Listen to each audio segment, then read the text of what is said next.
Hello again, good morning. Hi everyone, distinguished guests, esteemed participants, and respected colleagues. It is with great excitement and honor that I welcome you to the International Simulation Olympiad, a gathering of brilliant minds and innovative thinkers from around the globe. So, what is exactly ISMO, right? International Simulation Olympiad is an online global Olympiad to promote and celebrate the excellent computational engineering happening in academia around the world using open source software. As we are beginning this evening today, I would like to let you know how we will proceed and how what this event actually includes. So this event includes message from our ICMO founder, keynote address from Dr. Chandan sir, panel discussion, award ceremony, of course. And as we are beginning, I would like to take a moment and to extend our deepest gratitude and a warm welcome to our distinguished keynote speakers and esteemed panelists. We are honored to have with us Dr. Chandan Bose. He is an assistant professor of aerospace engineering at University of Birmingham. He will be addressing our keynote address today. Joining us on the panel discussion, we are privileged to have Dr. Ghanshyam Singh, professor at JP University of Technology. He will be joining in around 12 p.m. Dr. Ganesh, assistant professor at IIT BHU, and of course, a student representative. We are excited to have Mr. Shivam Gupta. He's a recent graduate with a Master's of Engineering from University of California, Berkeley. We are also immensely honored to welcome Mr. Advait Gupta, CEO of Paanduv Applications, a visionary leader whose strategic insights into computational modeling have inspired many creative minds. Our event today is enriched by your presence and your willingness to share your knowledge and experience with us, sir. And meantime, I would like to honor and introduce the driving force of the Paanduv Applications, a leader whose vision and commitment have propelled our company to the forefront of technological innovation. His unwavering dedication to excellence has inspired us all, and his strategic insights to continue to guide us in pushing the boundaries what is possible. It is my privilege to welcome our CEO, Mr. Advait Gupta, to share a few words with us. Over to you, sir. Thank you, Akshita. Thanks for the kind words, and thanks a lot, Dr. Bose, Dr. Ganesh, for joining us. And I think Professor Ghanshyam Singh and Shivam Gupta will be joining later. So yeah,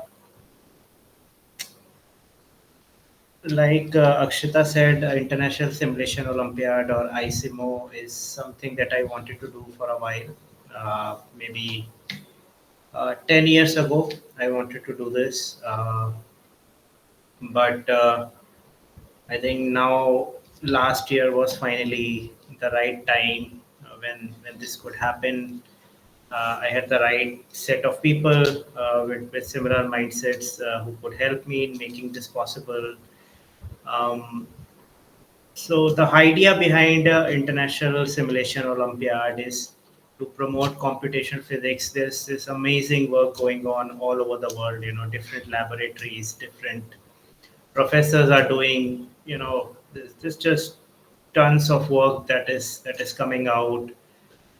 But then, when you actually see in industry, when you actually see on what's written on a student's resumes and what's actually coming to the forefront is just a couple of software, like ANSYS or COMSOL. I mean, that's what it all has culminated into, at least from the application point of view.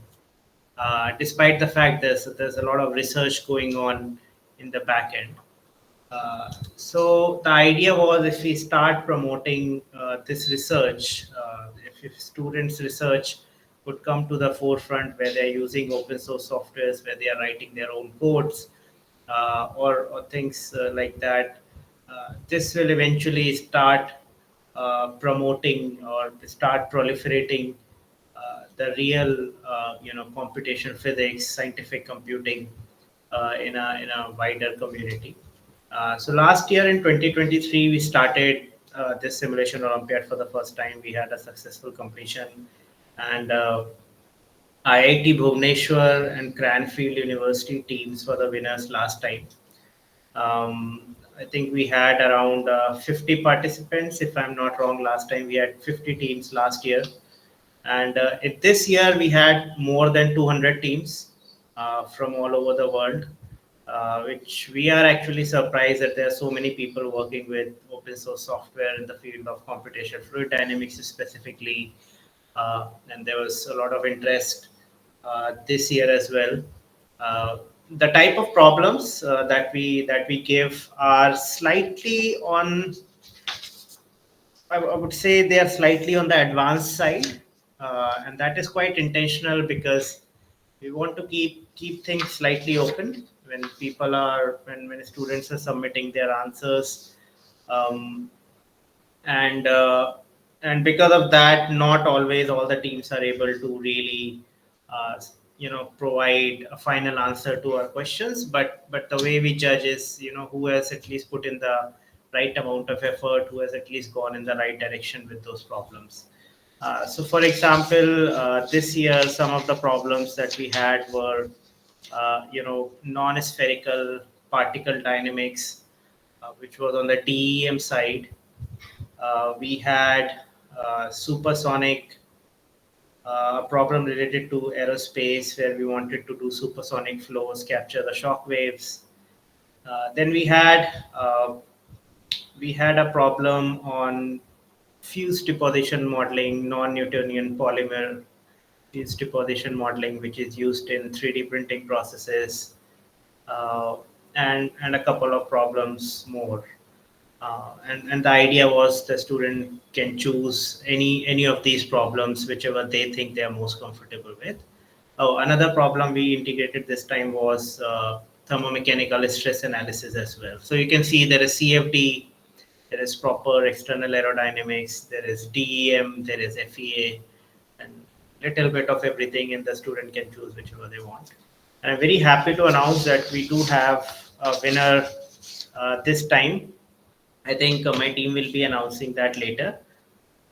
Some of the software that were allowed for the students to use, or perhaps that they could use, in of course they are not just software, there are operating systems as well. So it was recommended to go with Linux or Ubuntu systems, uh, Linux-based systems such as Ubuntu. Then Phoenix is there, Lights, Lamps, OpenFOAM, FreeCAD if they are working with a problem where geometry is involved, ParaView for post-processing, Python, or if they have their own C, C++ codes. So you can see all this thing is open source and they can use whatever they want just to meet the problem. And we did get a very, very nice set of solutions submissions this year as well. The evaluation criteria was quite scientific, to the best of our knowledge. Of course, we have better people on the team, Professor Bose, Professor Ganesh, who can, I think they are better at evaluating these things. But to the best of our knowledge, we had a 8-step evaluation criteria where we are looking at the presentation of results, uh, error-free geometry work, lowest consumption, memory consuming, and a very high performing mesh. The correct choice of boundary conditions, initial conditions, the correct choice of discretization, the choice of how you present your data visually, performance and accuracy. So these were actually the 8 exact parameters that we chose to decide the winner. With that, I would like to hand this back to Akshita, and let's go on with the other activities for the hour. Okay, sir. Yeah, Thank you. thanks, Akshita. Thank, yeah, thank you, sir, for those kind words and for setting the tone for today's event. Your insights truly resonate with all of us. Now it's my privilege to invite our esteemed keynote speaker, Dr. Chandan Bose, to take the virtual floor and share their valuable thoughts on unlocking the power of open source software for advanced computational modeling, from simple solution to complex innovation. So, sir, but Thanks, Akshita. sir, Yeah, please go on. I'm just little curious to know. May I? Yes, yes. Sir, I'm just a little curious to know your views on ISIMO. Like how you see ISIMO contributing to the students around the globe. I mean, how simulation Olympiad like this, ISIMO, are shaping the creative mind of our future. Um, Well, thanks Akshita and Advait, of course, and the whole Paanduv team for inviting me. And it's a great pleasure to know the work of you all and what you are trying to do in India, which is also one of my vision on, spreading the knowledge of open source softwares or open source tools and codes. Particularly to the regional colleges of India where they do not have the licenses or they do not have the resources of commercial softwares. And when I go and visit students in regional colleges, particularly, I'm particularly focusing on regional because of course we know that national level IITs and IITs, they at least have all the resources to even buy the license of commercial CFD softwares.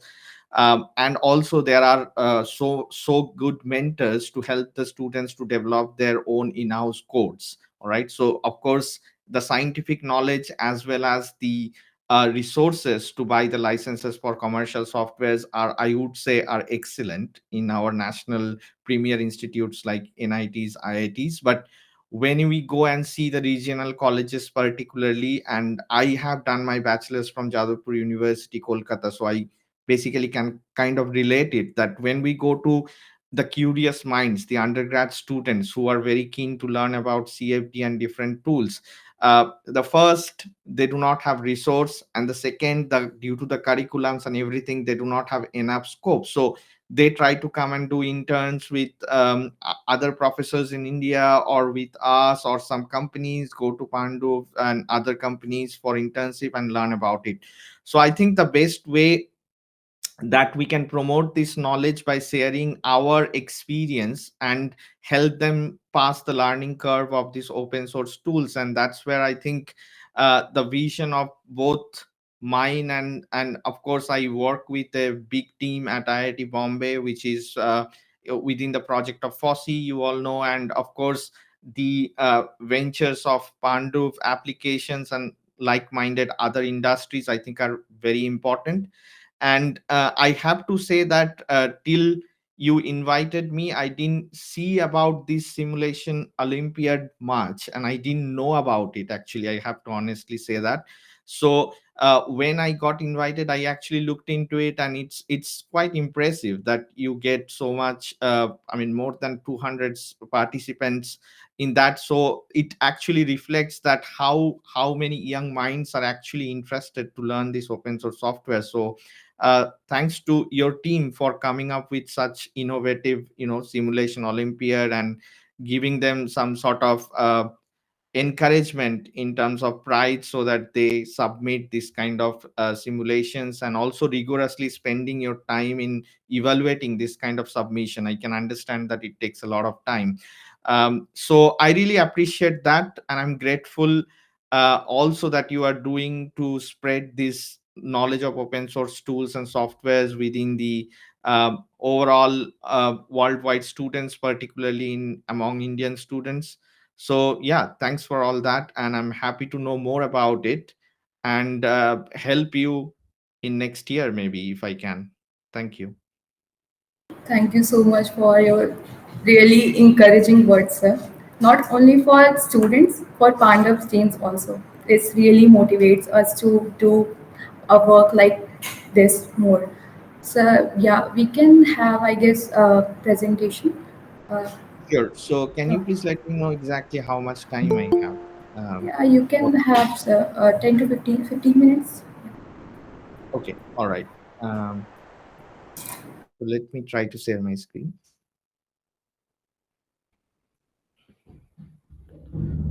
Can you see my presentation?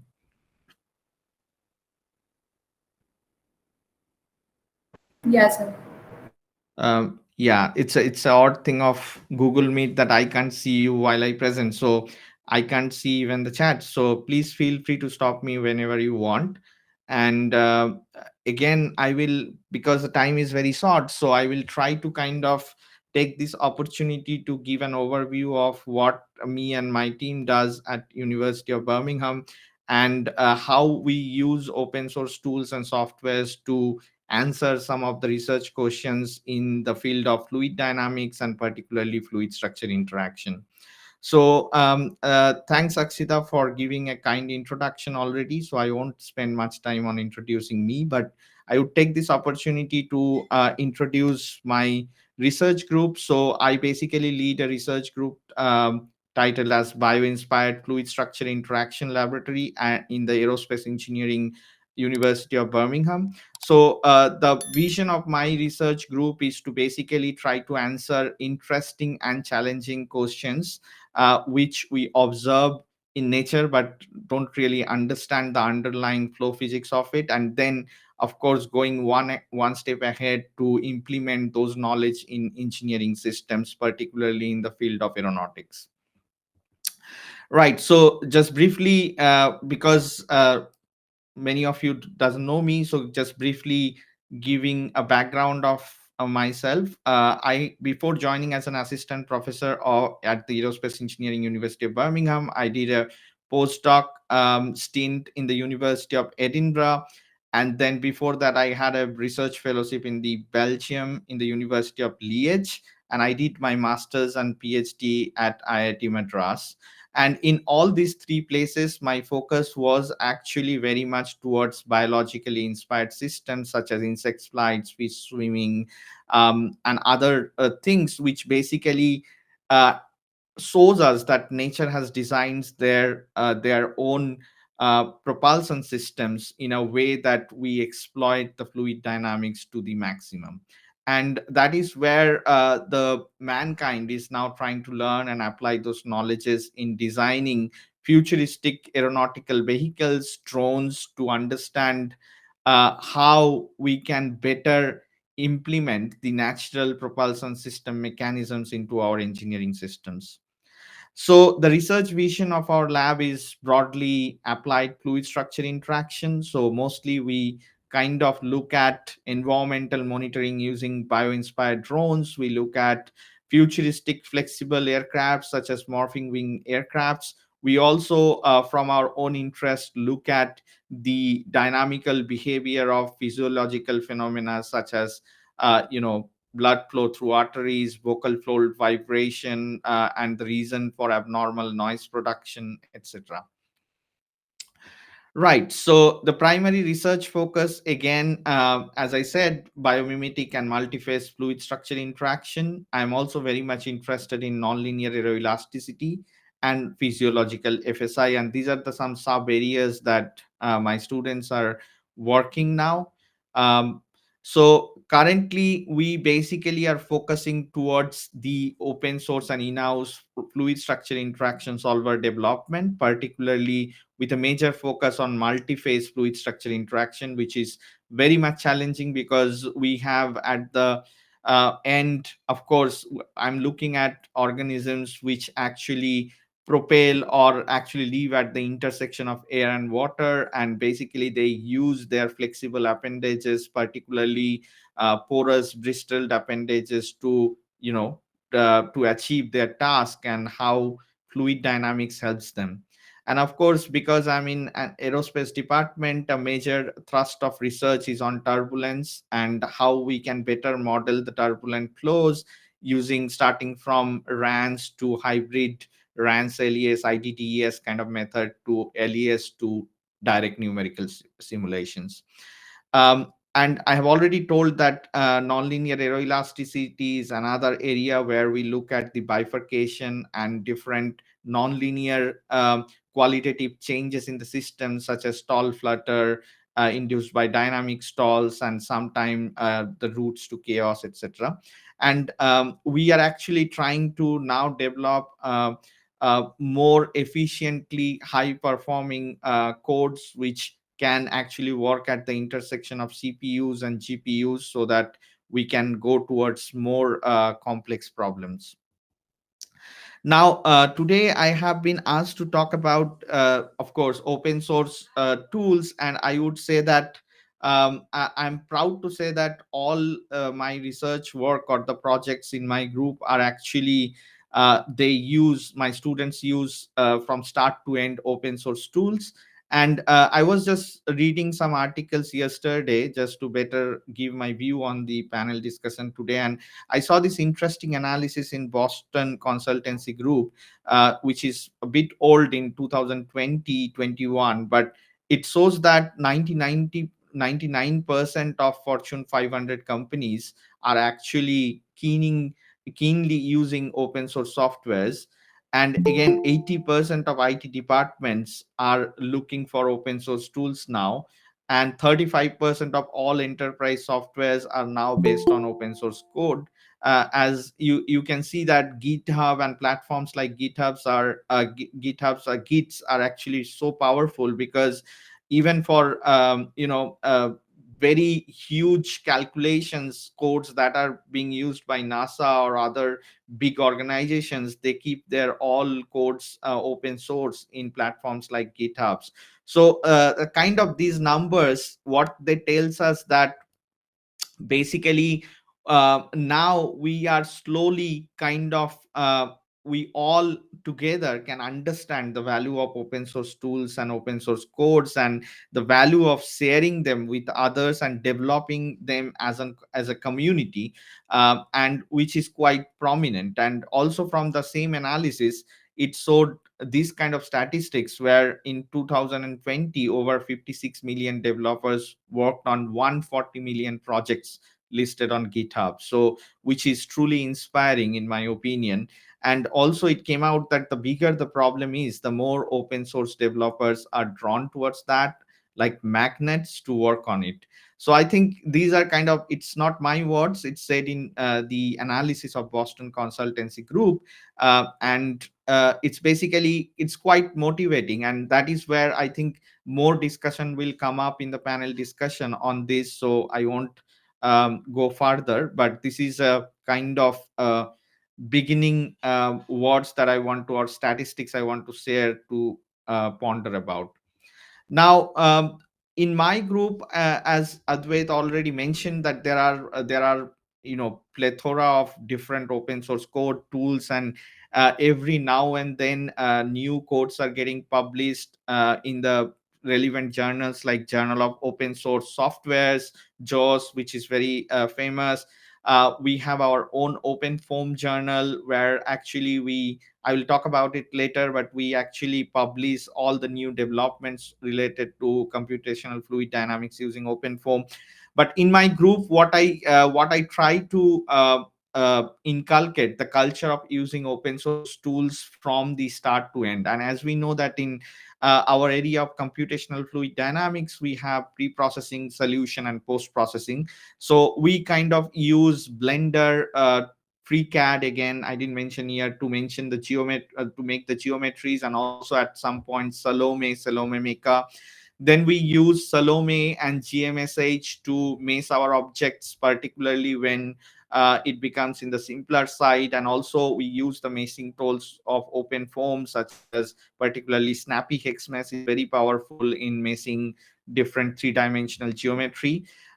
Then we use particularly for solution, we mostly use in our group OpenFOAM for incompressible flow simulations and SU2 codes for compressible flow simulations. And when we go towards fluid structure interaction, we very much use codes like Calculix, DIL2 for the finite element calculation of the structural part. And then we post process our results, but very much using ParaView. But we sometimes also use other open source tools like Visit to post process our solution. Of course, here and there we also use commercial software such as ANSYS Fluent and COMSOL. But I try to make the workflow in my group, such as starting from making the geometry, messing it, then discretizing it and solving, and then post processing using open source tools, so that so that we as a group promote the idea of using open source tools to do a complete project, contributing to the advancement of the science. Now, of course, I will take this opportunity to talk about a bit overview of the research of my group. So the first thing that we are interested in is the biomimicry, as I said. And for the biomimicry of the flyers, we normally work on two different mechanisms. One is active flapping flight, and the other is passive flapping flight. And most of my PhD was actually dedicated in understanding the aerodynamics and fluid structure interaction of actively flapping wings. And as you can see in this picture, that after understanding the physics better, we can actually move towards building this kind of microaerial vehicles, which are still in very nascent stage, which can be used for surveillance and defense, and also environmental monitoring very much. uh, Now, the major contribution that we made towards this field is to find a beautiful chaotic manifold in the wake of flapping wings, and I can give you references for to go in details. I don't have time to explain everything, but so this is an analysis of how the wake behind a symmetrically flapping wing can actually transition to a higher order chaos. And we did some study using the tools from the dynamical systems to actually establish the different transition route to chaos. And we used open source tools like OpenFOAM throughout for this kind of very complex calculation. So this is the motive of showing this, is that we can use open source tools to go towards the highest complexity of the problem that we want to. Then currently I'm using my time in the University of Birmingham to actually study the gust mitigation using morphing wings. And the idea comes from the passively morphing capabilities of natural birds, such as you can see here, that in most of the time when the bird is subjected to a quite high level of turbulence, they have the capability to fix their head to focus on the prey, but they can passively morph their whole body. And that's the idea that we want to learn from. And then we want to see if we can design wings which are smart enough to passively adapt themselves to the gust and high level of turbulence, which can be used for unmanned aerial vehicles or micro air vehicles. And this kind of highly complex two-way coupled fluid structure interaction simulations are actually done using OpenFOAM. And then, of course, my interest strongly lies in vortex dynamics. So I study how, by using a combined morphing flexibility in leading edge and trailing edge, actually we can exploit the power of the strong wake behind it. So here you can see that for a relatively rigid wing, as we see the wake pattern, it has a symmetry breaking bifurcation, and we see a deflected wake. But as we kind of use the leading edge flexibility more strongly, we can actually alleviate the symmetry breaking bifurcation towards coming to a thrust producing reverse current wake. And then we are extending this study, of course, to see how this kind of passive flexibility can also alleviate the effect of vertical gust when it comes to the wake of some upstream bodies.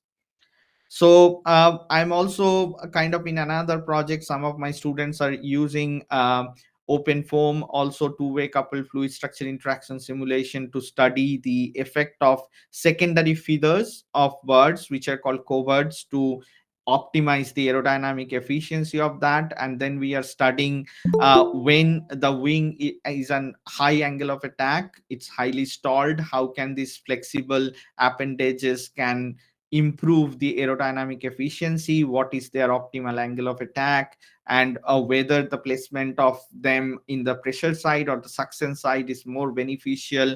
etc., and how, whether we can implement them in, again, the wings of our tiny micro aerial vehicles or unmanned air vehicles. The last one, because I think I'm already over the time, I'll spend 2 3 minutes just to say that we are also working on the other class of flight, which is passive flight, and which is based on the extraction of energy from the surrounding turbulence, and which can be used to build micro drones, which is basically inspired by the natural long distance propulsion of seeds such as dandelion here, as you can see. And nature has designed them so well that our design is aerodynamic, as well as it exploits the fluid structure interaction based on the appropriate location of the center of mass and its natural design, including the permeability. So and we if we can make if we are successful in making this kind of micro drones, we can use them as swarms, and then can get a volumetric measurement of the environmental conditions in remote locations or where humans cannot reach easily, which should be a path breaking thing. And so I have to mention and give the acknowledgement to the funding that we received to do this work. It's part of in collaboration with my postdoc advisor in the University of Edinburgh, and the project is a 2 million euro project funded by European Research Council. And so we are building this kind of micro drones, and but the underlying phenomena that we need to understand, the flow physics, is based on this kind of motivation. As you see that when a dandelion is there and there is a gust of wind, 90% of the seeds goes farther away, but one of them or 1% of them actually catches along with the gust and can be aloft for a longer time, and then it can travel for kilometers. So that's the idea to understand how does this achieve this kind of phenomena. And we have discovered that there is a role of the very stable vortex ring, which is separated from the body, and we named it as separated vortex rings, and it's only possible due to the porosity and permeability of the pappus. So here you can see the experimental measurement of the vortex ring, and in the left you can see the validation numerically done by me using open foam. So the kind of idea that I want to promote here is that using these open source codes, we can actually go towards any level of complexity by enhancing our skills, and we can actually contribute to £1 million project by using these open source tools. And then we have extended to understand how the free falling behaviors change. And then we have also established a non-inertial framework to understand the effect of the gust better. I'm not going to discuss this in detail because I don't have time. And then we actually did a detailed study on the gust amplitude and gust ratio, on how what type of configuration can achieve the maximum time in the air, reducing their terminal velocity, which can be implemented in the design of the drones. um, right. And this is where we also saw that we can not only reduce the terminal velocity, but also we can make it go up by generating a significant amount of thrust. All right, so with that, I guess I could give a brief overview of the research activities of my lab, and all of these research activities are actually done using mostly the open source tools that I've shown. And I'm sorry if I have taken too long for that. No, And I'm sir. happy to answer if you have any questions regarding that.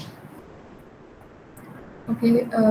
Anyone, if Yeah, I have actually a lot of questions, but I'm going to ask only one. So Sure. this moving wings, are you using AMI or overset methods that are already available within OpenFlow, or is it something else that you have So developed? yeah, so basically one of the expertise of my group is dynamic meshing. So we use all of them. So Okay. we use arbitrary Lagrangian Eulerian framework for mesh morphing method. We use overset method. we also use immerse boundary method, which is another CFD technology. So it depends on which problem we are dealing with and what technique is giving us the most accurate solution. So mostly we try to do a detailed comparison on the accuracy and verification and validation. And of course, overset mesh, I would say that it's a very powerful technique, but however, we have interpolations which are non-conservative, so we have errors Yeah. involved. Whereas the arbitrary Lagrangian Eulerian methods is kind of more accurate. However, we cannot go for very high amplitude deformation in that because the case diverge. So it's kind of a balance that we have to make Right. based on the problem that we are dealing with. Okay. And you also mentioned GPUs, in HPC. So, Yes. is there a significant or any part of your work which is currently uh, thrown at GPUs? Uh, so not mine, because I am kind of novice in GPU computing, I'm learning it, but that's the way forward, because now we have exploited. So all my research work are kind of partly funded by Archer 2, which is the most sophisticated HPC system in the UK. So I have a project, Pioneer project, which has a lot of resource, but mostly it has CPU time. So we use OpenFOAM with CPUs because OpenFOAM, it has not been yet developed the GPU architecture within OpenFOAM, and there is a big EU Horizon project named Exafoam, if you are aware of. So there are a lot of computational scientists are working to build that framework, the GPU architecture within OpenFOAM. However, I also use some of my in-house codes. Like we developed some sort of immerse boundary codes during my PhD, and now I'm collaborating with my other collaborators, such as I'm collaborating with Professor Somnath Roy in IIT Kharagpur, who is an expert in this kind of GPU computing, and we together we have written a proposal to Royal Society to develop a multi GPU immerse boundary code. So the GPU part is still ongoing, but not with OpenFOAM, because the architecture within OpenFOAM it's not yet available, and I think in a couple of years it will come because the Exafoam project is going really well. Yeah, like I said, I have a lot of questions, Dr. Bose, and I We will can, catch I up mean, on happy that to chat later. with you, Advait. I think Yes. we have to know more about both of us, and Yeah. there are multiple opportunities to collaborate between UK and India. Recently, there was a proposal call from British Council between academy and industry, and I really kind of didn't apply because I didn't have an appropriate industry partner. So Yeah. probably we should look on these opportunities for Sure, future. sure, sure. Sure. By the way, the campus was very beautiful. Was that the real image of your Yes, particular area of yes. the campus? That was very Yes, beautiful. that's our University of Birmingham campus here in Birmingham. Thanks, Dr. Bose. That's all from me. Thank you. I think I have a question related to the performance side. Let's say an example for the secondary wing modeling system that you showed. Uh, how much was the mesh count, and then how much time did it take to model the system? So the animation I showed here is in 2D, but we are currently doing in 3D. So for 2D, it's the mesh count would be around 2 to 3 millions, and basically it's a two-way coupled fluid structure interaction simulation. So I use partition strong coupling approach, which takes a lot of time because it has a secondary convergence loop for the structural solution. So it takes around a week time using maybe I would say around few hundreds processors in Archer 2. Okay. Yeah. Yeah, so I have to mention that one challenge here is restarting the cases, because this is two-way coupled FSI simulation. So it is very much sensitive to the initial condition of the restart. And most of the HPC systems around the world has a wall time. So I cannot keep it running for ages. So I have to, they will stop my code at 48 hours. So I have to restart it. So we are also developing kind of more accurate way of reconstructing the results from one run to another run so that we can run it for longer time. Sir, there is a question from Mr. Kareem in the chat box. He's asking that is there any open form tool that we can use to simulate the hydrodynamic reaction of a reconfigurable MPKS flapper which have a complex trajectory in the water?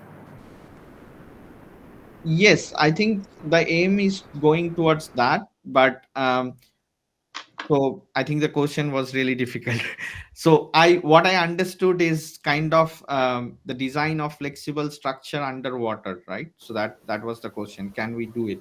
So I would have to say that there is no standard available direct solver in OpenFOAM which can achieve it, for very extreme conditions such as in a gusty environment and things like that. So we have to do a lot of implementation. We have to take help of some third party couplers, like you all know about Precise nowadays, and we can develop our own coupling platform to couple open source code like OpenFOAM and the structural solvers like Calculix or our own in-house finite element code, etc., etc. So yeah, so I have to say that there is no ready-made solver for that, but you need to first learn the tool properly and then extend your knowledge coupling other open source tools with OpenFOAM to achieve that.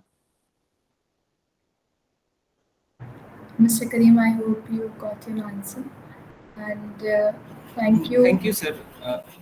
Thank you, sir. I've got the answer. Okay. Thank you. Uh, Thank you, sir, for that insightful and thought-provoking presentation. Your expertise has truly enriched our understanding. As Dr. Ghanshyam sir is here already. Hello, sir. How's you? Sir, you are on mute.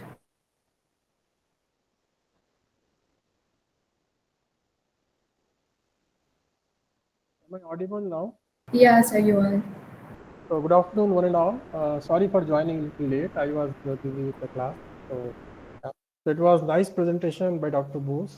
In fact, only halfway I could attend. And just one question: the recording of this thing would be available or not? Yeah, sir. Okay, okay, that would be great. Thank you. So I guess now as we transition, as this is the transition to next exciting phase of our event, it's time for panel discussion. I mean, buckle up for an interactive session that promises to deepen our understanding and inspire new ideas. But before we start, I would like to introduce Dr. Rimchan Gupta ma'am. She is a research scientist at Paanduv Applications. She will be the navigator of the panel discussion. Over to you, ma'am. Thank you, Akshita, for your introduction. As we all know that ICMO is all about highlighting the features of uh, open source softwares and then motivating students to use more and more open source tools. So the open source software movement has already transformed the technology sector in the last few decades, even more than the previous years. Let me share some statistics. Already, Bose sir has already shared some statistics. I have taken these statistics from NGIS uh, consulting company research, and it quotes that 77% of the source code in today's software tools originate from open source code, and 90% of the companies are already using open source code. But if we talk about the corporations in India, it's the percentage is much lower. So, the topic of the panel discussion is going to be the critical need of open source software migration in industry and academia. And now, before proceeding further, let's know our panelists a little better. Uh, First of all, we have Advait Gupta. Already, Akshita has made introductions, but let me just highlight some of the expertise that he comes up with. He is the lead developer of AM Prabha, one of the softwares that we have developed for additive manufacturing. It is a computational modeling based and advanced physics based software for uh, 3D printing industry. He holds his expertise in CFD software development, industry for industries like additive manufacturing, microfluidics, water and environmental particle dynamics, and he is also an AI engineer by passion. And he is one of the few people, very few people, who started CFD modeling for additive manufacturing back in 2015. So, with that introduction, we can move to the panelist number two, who is Dr. Bose. We already have had a good introduction, but let me just highlight some of the expertise that he comes up with. Uh, Turbulent flows, which are considered to be one of the toughest section of CFD modeling. Uh, Biological fluid systems or biomimicking systems or drones, and fluid structure interactions, FSI. He has shown in enormous work already, but you can go through his citations and Google Scholar publications to know more details about that. The next panelist that we have is Professor Ghanshyam Singh. I think Professor Singh comes from the both ends, the industrial ends as well as the academia. He made transition after a few years while working in industry. He was with General Electric in Bangalore from 2001 to 2008, and then he contributed a lot in gasification combustion processes for Thermex as a principal scientist. Then he made transition towards academia and directed some of the premier universities. Now he's with JP Institute, Guna, in a capacity of professor and dean of student welfare. He is at the mechanical engineering department. He did his master's and PhD from IIT Madras back in 2004 with thermodynamics and combustion engineering lab.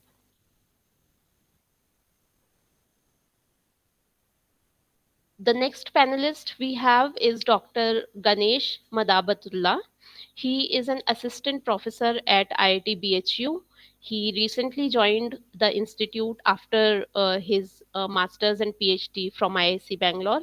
I am glad to say that he's my senior from my institute, and he's the student of the pioneers in population balance modeling, Professor Sanjeev Kumar Gupta from IIC Bangalore.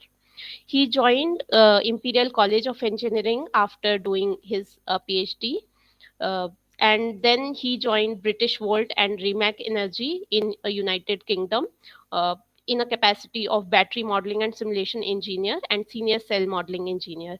His expertise offers battery performance and degradation modeling, battery engineering systems, battery intelligence software development, and battery tech applications.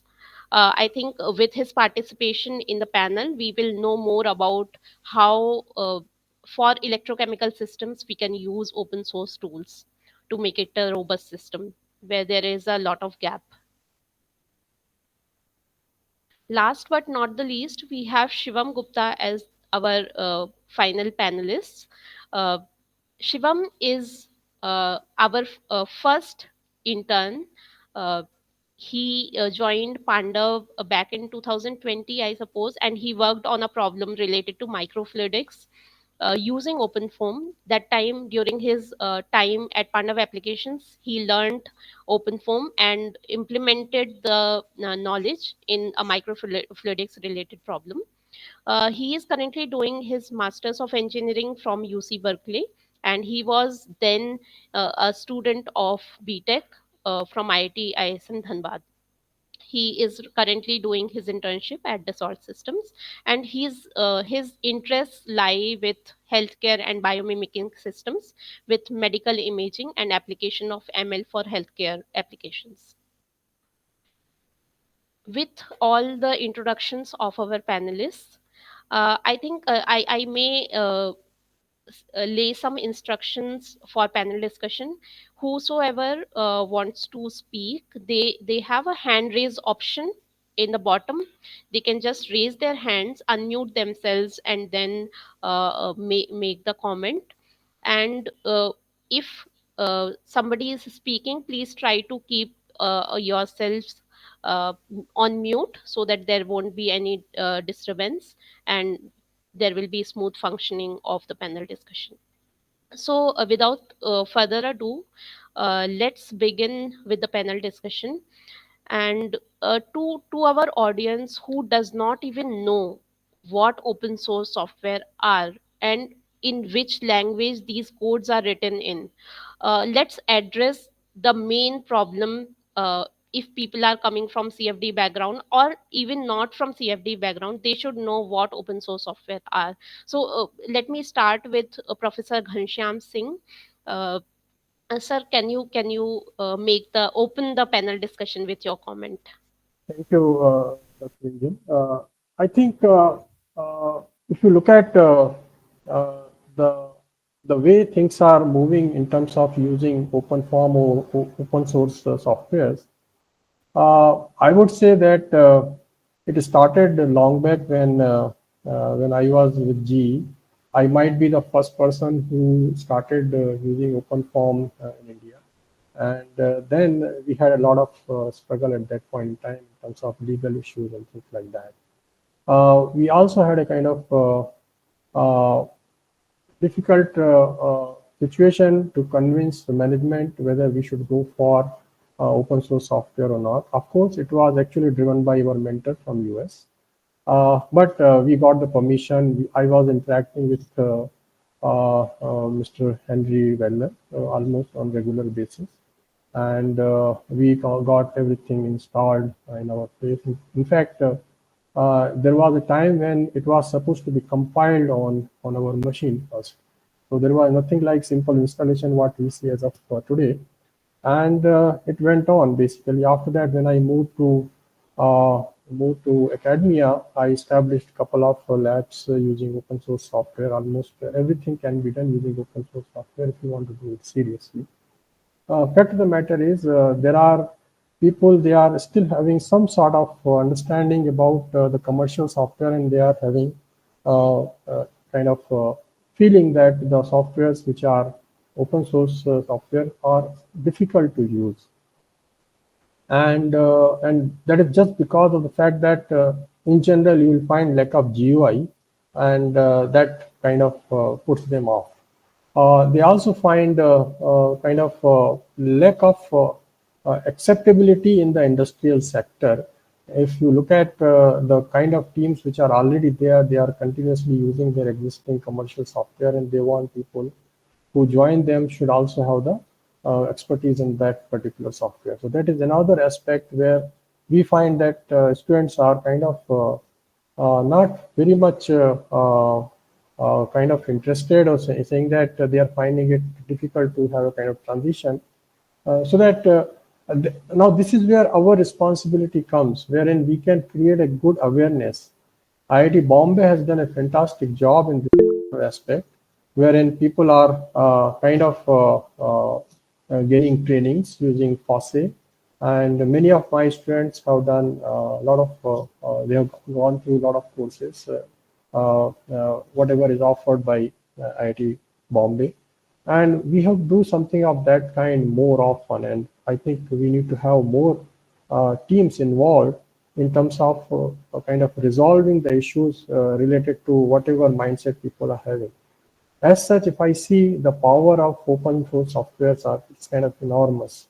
Only thing is, it requires kind of mindset, it requires time, and definitely anything which is supposed to be done in a proper manner needs all these things. So, uh, since I come both from industry and I am in academia, I can see both the perspective. The issue, if it is there with the mind of the people, is main thing is lack of awareness, kind of wrong conception, and if you look at the students, there is another issue that is an India-centric issue, which I can see very clearly. There are pockets where good work is going on as far as CFD is concerned. But the kind of job openings, if you look at, people start comparing what kind of salary package is available. And that also a kind of a big factor before going for any of the, whether it is CFD or CAD modeling or AI or any other aspect. So once see this both the things are interlinked, manufacturing sector and then what we are talking about, the kind of interest people are supposed to take in. And if someone can resolve that issue and someone can put kind of effort towards that side, I think there is a possibility of having a good, I would say, development. From our side, we can always think of developing teams where we can think of helping students to understand the tool properly. I do see a kind of lack of kind of training which is available easily to the students. Within the academic institution, you can see that there are very few premier institutes who are seriously involved in doing any kind of simulation using open form or open source software. Not all. A couple of institutes like IIT Bombay, IIT Madras, IIT Kanpur, I could see, and now I'm able to see some other institutes. But if you look at any of the NITs, you will find that there are places where you will not see anybody who is actually having any kind of understanding of any of the open source software. So this lack of awareness is supposed to be mitigated by having our own whatever initiative. This initiative is something I feel is one of the best one, and then we have to do more of this kind. And then involve students, convince them that this is how one has to learn. So I would say that it's a kind of giant effort, which is supposed to be a kind of giant task in front of us. But the fact of the matter is, this is a good beginning in terms of bridging this particular gap. And if I look at the trend in the market for the past 5 years or 10 years, the gap between what commercial softwares and what open source software, it is constant. Good thing is it is constant. The bad thing is it is constant. Ideally speaking, that gap has to reduce, right? So that is where I think we are supposed to play our role. And somehow, if we can come up with a simple training modules, for example, we can have kind of the way FOSSE is doing is something great, but I could see that regular updates are not there. So whether it is system level modeling using Open Modelica or the component level modeling like OpenForm, we need to organize training kind of camps more often, and then we can think of organizing such events wherein we can encourage people, we can enroll more and more good talent, and then train them. So this is what I feel one should be actually heading for. And this is, I think, a place where we can also have some kind of collaborative work, wherein industry and academia can come together and then identify some problems which are of mutual interest. We also need some sort of, the people are saying that how the accuracy of the software would be when we are going for the open form. In that case, we need to have good validation cases. In case of open form, we see lots of tutorial problems, but the documentation is missing. I am coming from the age where we started using Fluent in our lab, and then the Fluent started distributing free CDs to all of us. And the documentation part in those distributions were fantastic, right? And if you go through the document, you will understand each and everything, and then you will be able to implement. That has kind of created a lot of awareness. People become kind of comfortable with the software. And if you can do the same thing right here, identify fundamental problems. For example, all shear flows or boundary layer flows, and then do validation part, make people aware about it, and then make them comfortable, and then let them enjoy the physics of fluid through open form. Then you will find that there is a lot of interest, a lot of people will come forward, and they will contribute towards the design activity. So I see a lot of hope in this particular case, and I think I'm looking forward to participate in that one. Thank you, sir. Uh, I think you rightly mentioned some of the points that we are also coming across, such as whenever we interact with people, they have a problem. Where is the validation cases? How you do V and V, etc. Uh, but before that, I think Chandan sir has some points to make. Let's hear him out. Thanks, Professor Ganesham. I think I echo with you in most of the parts, and you have actually very nicely summarized all the options, opportunities, and as well as the issues with it. So I just wanted to give, for the sake of the audience and the students who are here, just to give some information. So I am privileged that I am very much involved with the Open Forum project of FOSSI as an advisor of the project. And so basically we have a team where we have principal investigators like Professor Kannan leads the whole FROSSI project from Chemical Engineering IIT Bombay, including Open Forum, Open Modelica, etc., other all the other open source project.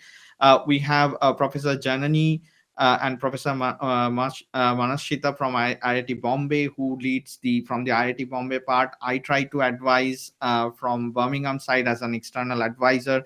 So what we try to do is we have different level of activities to promote these ideas. So the first thing that we have tried to establish is the faculty partners. So we have reached out to most of the regional colleges or local colleges in India and tried to kind of take their contribution in and make them part of the project so that they can guide students, they can mentor, they can submit their own case studies, etc. So that's kind of the inclusivity that we are looking in the academic circle now, which I think I with the chat with Professor Kannan, we discussed that we were going to kind of extend our hands to all the Indian industry now, and we are planning to have an industrial advisory board, so that we can actually fill the gap that you mentioned, which I think is very important between academia and industry. Now the other thing is about the tutorials. That's actually a major challenge, I would say. But I think, as you mentioned, when you started back in your days, it must have been very difficult to follow open form. And I started using open form starting in 2014 when I started my PhD. And my PhD advisor, Professor Sunetra Sarkar from IIT Madras, just directed me that there is a Navier Stokes solver. So that's the way the people who do research, we look at it not a software, not a tool, but we look at it as an algorithm to solve a governing equation, right? So when we look at any physical problems, we try to understand what is the governing partial differential equation that can be solved to understand or get the solution to answer those questions. So like that way, my PhD advisor just directed to me that there is a Navier-Stokes solver where the code is available and you can go through the code and try to understand. So that's where I started with OpenFOAM. And it was really difficult. So I mean, along with some of my colleagues, we worked together. We had to really go through each and every line of the code to understand what it is trying to solve, what are the function, etc., etc. There were no documentation. But thanks to the OpenFOAM community, nowadays, if you just search OpenFOAM online, you will get hundreds of tutorials available. But the lack there is the consistency and the validation, as you correctly mentioned, that we have a lot of codes, lot of tutorials, we can just click it and get some solution, colorful fluid dynamics, but we don't know whether the solution, how much accurate they are, whether they have the correct maze, correct time step, correct algorithm to discretize the equation or not. So that's where I would say that one, I am involved in two initiatives, one in the India centric, the FOSSI project. So I shared the link of the case studies. So there you could see that there are like now hundreds of different problems solved using OpenFOAM in different areas, along with their validation in most of the cases, because those projects are produced with the hard work of all the interns. They spend in two ways, either in the summer or in the semester long internship with all of our faculty mentors, including me. So for this year, I basically guided around 5 semester long interns and 2 summer interns. So 7 case studies has gone from my group itself. So like that, we are kind of building the repository where somebody can take that and then develop further. The other way, globally, what we are looking, I'm also fortunate to be part of the technical committee, OpenFOAM technical committee of the tutorial and documentation of the OpenFOAM governance. So there, what we try to look at, along with, it is chaired by my colleague Joseph. So we try to kind of improve the documentation every release of 6 months, particularly the OpenCFD version, and also try to include more and more tutorials from the community, which is validated, and then enrich it. So basically through that, I would say that we are in a very good position now, and it's being very much improved. And the other part for improving this validation and verification, we have our own open form journal now, and I'm very privileged to be invited to serve as an editor, one of the editors. And the editorial team actually involves the pioneer developers from the start of the open form. So we encourage people, including everybody who are listening now, to submit their verification or validation. It doesn't have to be so novel, but if they have done something new, developed a new code in open form, they can publish in the open form journal, which is a double blind peer review process, and which would basically go towards a huge amount of audience where people can take your code and develop further. Thank So you. Thank so you. this is Sorry. where I think these are the initiatives. Just we need to spread the awareness of it. Thank you. Thank you. Thank you so much for highlighting some of the research articles. And I think we are looking forward to maybe submitting some of our work in the journal. Advait, but the question remains that what are open source software and in which language these codes are written in, and if a user wants to, if a beginner wants to begin learning open form or open source tools, do they require the knowledge of C++, or they how it is? Can you highlight some part of it? Right. So first of all, I'll keep it short for the sake of time. Um, we also started a program which unfortunately we are not able to do as much, which is called PA3P, and it is slightly different from FOSSI in the sense PA3P. I think it means Paanduv Applications Advanced Academic Program, where we cover everything from the basics, starting from Linux. We basically get them started on Linux, then slowly move on to OpenFOAM, then get to the tutorials. But towards the end of the whole thing, we make sure that they're actually working on a case study very similar to what they would find in industry, and that's where we leave it. So that was something that got us very famous. It basically gave us a lot of marketing.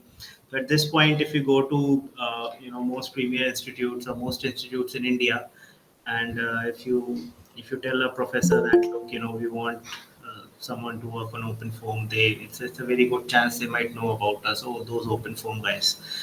So that's how we started. Unfortunately, we are not able to follow up more on that, and Jim, maybe we should, I think, continue doing that activity. On open form or open source software, yes, for the students, compiler languages such as C, C++, Fortran, which are the closer they are to the computer architecture, the closer they are to the actual assembly, the faster they are going to be it. These codes involve heavy computational work, iteratively solving the matrices and all that. So definitely C, C++, Fortran are recommended if you want to become a hardcore developer.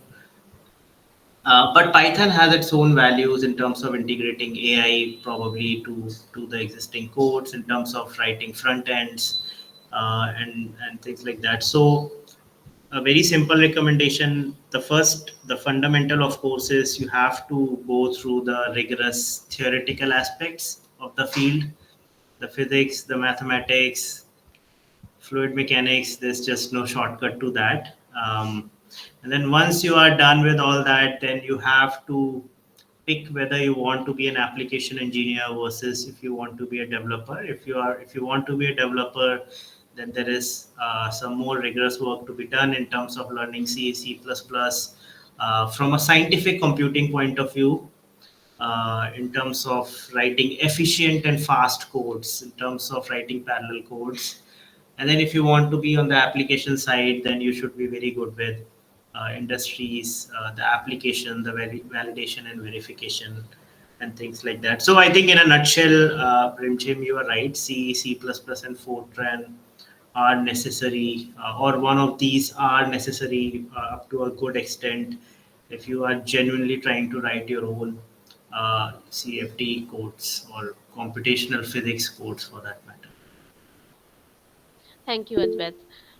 Yeah, Chandan sir, yeah, you can comment. Yeah, sorry. I just will take 30 seconds to again stress on what Advait said, that don't underestimate the governing equation. So the main difference between this open source code and of course the commercial softwares is that the commercial software with rightfully they protect their IP. So they do not share their code, of course, because they are commercial softwares. But the beauty of this open source code is that you can see each and every line of the code. And the first thing when you use any solver for the students, beginners, please first see which partial differential equation you are going to solve. So if you are solving fluid flow, let's get to know each and every term of the Navier-Stokes equation. And then let's get to know how to discretize those each terms. Let's say temporal term, convective term, diffusion term. And then go back to the code to see on your own eyes how the code is written to discretize them. So that's kind of the beauty of it. Thank you.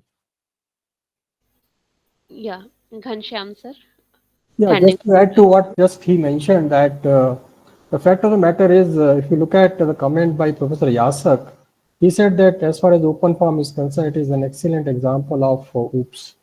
And of course, to have a kind of OOPS to do a good job for us, what he just mentioned, what the governing equations are supposed to be understood precisely. And then you can actually have a kind of code which can help us in doing meaningful simulation. So yeah, you're precisely, I think, hitting the point. And students are supposed to learn and appreciate the complexity of the equations, and then try to understand and how to use these particular softwares. So yeah. Yeah, definitely. Yeah. I think now those days are gone when people just wanted to click buttons and get the solutions done. Dr. Ganesh, I have a question for you that you have joined the institute recently, and while you are procuring or getting the resources available for your lab, uh, where are the limitations that you find where management keeps you on toes, that you I mean when the choice of commercial versus open source software comes, where do they stand? So thank you, Rinzim, for the question. So I seek the open source. I had an extensive experience using commercial softwares during my PhD while at industry as well. So the what I found while I was at industry, that the main reason to use commercial softwares is that they do not get the support they needed when they use these open source softwares. So if we have such a skilled programmers who can expertly use these softwares, then they have an advantage of being adopted by many companies. So this is one of the limitations for open source softwares. Companies like Paanduv, who are providing the support and a better version of open source softwares like Open4. Maybe we need such companies that help adopting these open source tools into the industry. So that is one thing I noticed. So when it comes to regarding the question you asked about the adaptability, so these commercial softwares are quite expensive when it comes to the cost. So I started teaching this a software called Python, a Python-based mathematical modeling software. So this is an open source tools for battery modeling. So to understand degradation in the cell, state of charge, state of health, all the temperature wise, all these cell design aspects. So we can do this using commercial softwares as well. But of late, I have slowly been migrated to this open source tool because of the flexibility it offers. I can teach more than 100 students together in a class about this tool, about any concept. Otherwise, I'll be restricted to use a single license that costs around 10 lakhs for a single license that I only can use. And even I wanted to teach nobody is having access to it. So these are the limitations for a commercial software. And if I wanted to help an industry again, whatever this 10 lakh software will restrict me to not to do that job. So there are licensing issues, cost issues involved in it.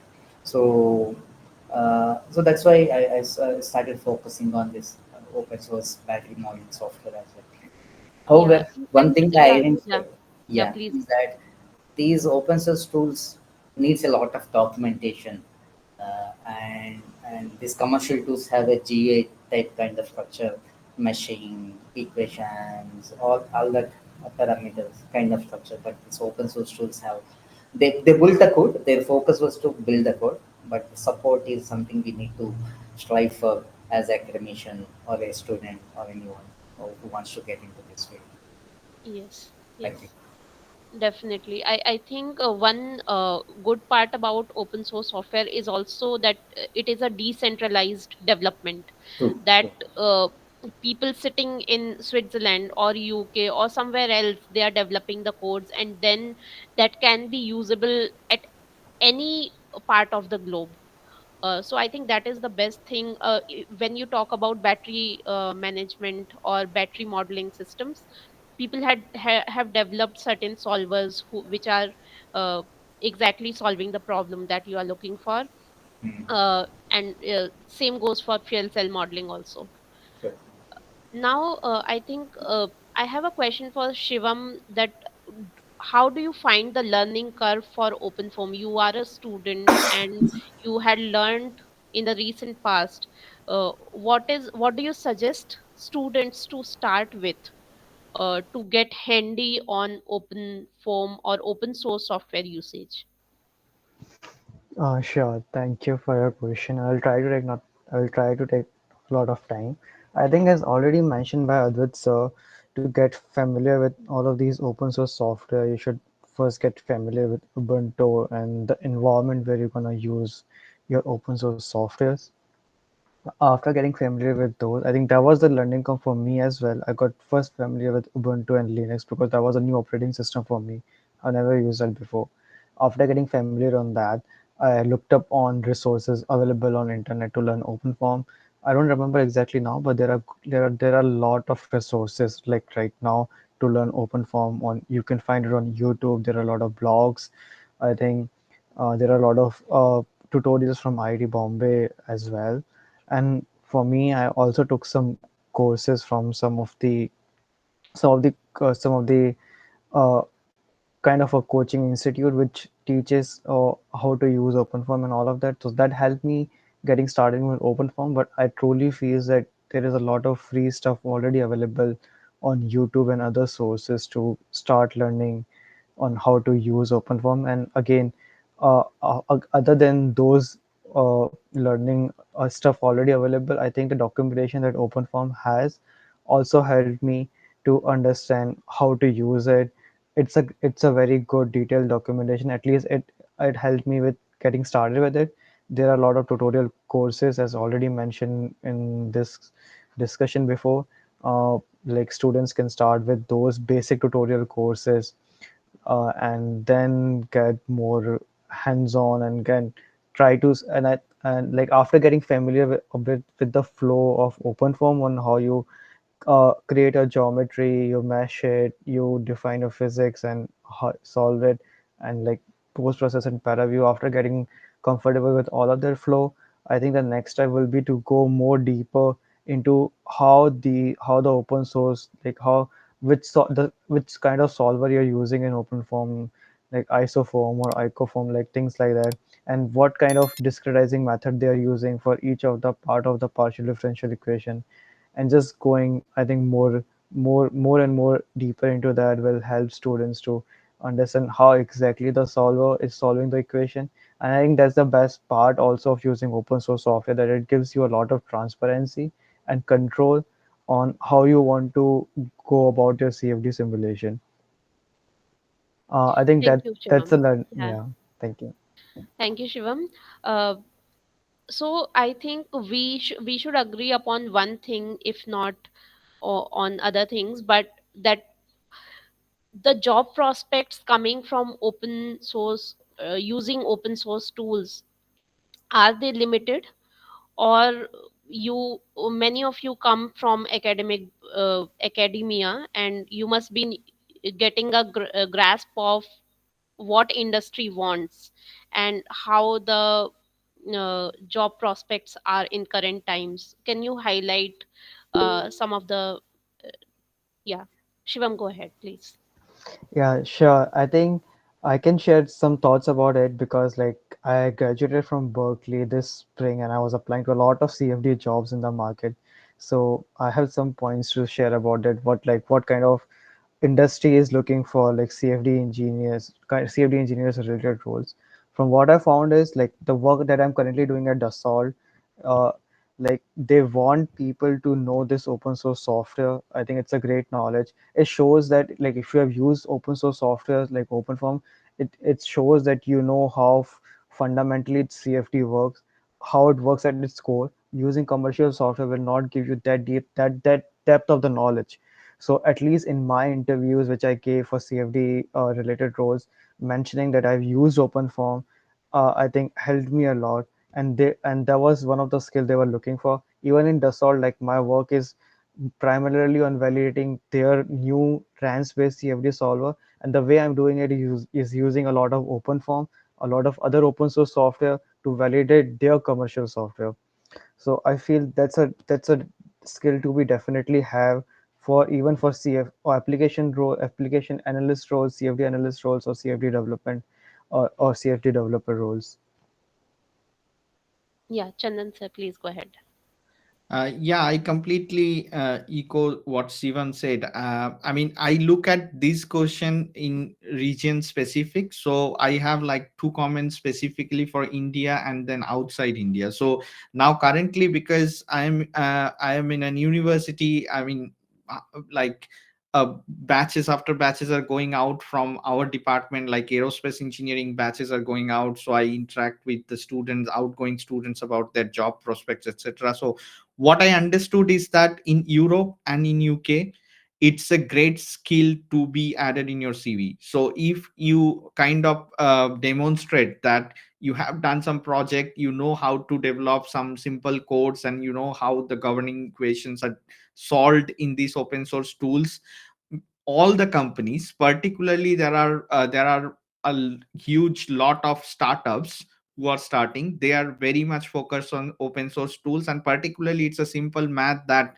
it saves them a lot of money investing on the licenses, on the group licenses of the commercial softwares, and we can do particularly everything what a commercial software does, right? So just increasing the skilled staffs in their company, and they can invest a fraction of the money in the resources, in the trainings. So that's why we are having a lot of knowledge transfer programs here with the industries and academia, where we are going to the industries, we are giving workshops, upskilling their staffs, and particularly supporting them on a consultancy basis, particularly to solve their problem. And I think any outgoing students who has experience in working with this has a huge head over compared to others. Now coming back to briefly on the Indian scenario, what I'm very interested in, and I think that's the area I will be very interested to collaborate with Paanduv Application, is that to understand the scenario in India, how does it work. So with FOSSI, we are doing a lot of work. We are actually training these candidates, and then we are trying to get them, employed. And we are trying to inspire them that if you learn these open source tools, your employability increases. But in my few couple of years, last years, my experience is that it's not that much of a great strength considered in Indian industries. And the reason which I found out after talking to my friends who are in Indian industries are that is the first thing is the mindset. So the mindset of the senior level management, that we have a working workflow of commercial softwares, and we already have the budget to buy the licenses, we are kind of buying it. So why should we learn a new thing, or why should we spend our time, upskilling the stuffs in the new open source softwares? That's the thing. Second thing is awareness. Now that is where I think we have a role to play, that to make a business case to them, that how much money they annually spend over the commercial softwares, and how much money they need to upskill their stuffs in these open source tools. And then kind of these numbers has to go to that their management, right? So they have to be aware that, okay, really, I mean, is it just the mindset, or is it we can really make a good revenue by exploiting these open source tools? So I think that is where something I'm thinking for a lot of time, and we have to team up, we have to kind of collaborate to see how we can bridge this gap between academy and industry, and make them aware that there are support available, there are things available, and it will create jobs. That's what I think. So unless we do not change the awareness, it does not create the employability of the future students who are actually learning these tools. Yeah, that's what I Mm. think within India. Thank I you. think it all boils down to the awareness itself. Ghanshyam sir, yes. Yeah, I just have a couple of points to mention here. See, the first barrier, if you see in case of student, they have difficulty in switching over from Windows to anything else. Uh, for Mac, they have a kind of fascination because they feel that it is a kind of a very high-end gadget. But when it comes to Ubuntu or Linux, they find it kind of difficult. I don't know what exactly the problem is. But to bridge that gap, Windows has come up with WSL. I think you must have seen and you must be using it. And we should make people aware about the fact that this is one of the best way to begin with when it comes to using Linux. And that is where you can think of putting some of the tutorials and then have very basic cases for the fluid mechanics. For example, there is a kind of a government's initiative of virtual lab, and where we can have some of the actual practicals kind of customized in such a way that one can do the CFD. At the same time, we can do the experimental work and then see the difference. So this is something which one can think of. When it comes to the use of this thing in industry, as some of you have mentioned that we can think of training them and it becomes a kind of asset in terms of their part of the understanding and things like that. Uh, Everybody mentioned that it's a mindset, and I completely agree with that one, that the mindset is supposed to be changed. And when it comes to doing meaningful simulation, it's not about the software, it's always about the mindset. Once you understand how we can understand the basic equations, how we can translate that equation in the form of software, and then how we can use it, then it's kind of somewhat easier for them to actually handle the problems of industrial scale. If I look at my own thing, I always, whenever I talk to students, I always give an example of learning driving. I learned driving using Maruti 800, and after that, I never touched Maruti 800. But when you are learning driving, it's not about the vehicle, it's about how you are training your mind to apply brake, speed up, put the indicators and things like that. And the same thing applies to learning CFD also. So when you develop a mindset saying that, okay, if there is a problem, I should know what are the governing equation, what are the boundary conditions, how I can replicate with the help of the software.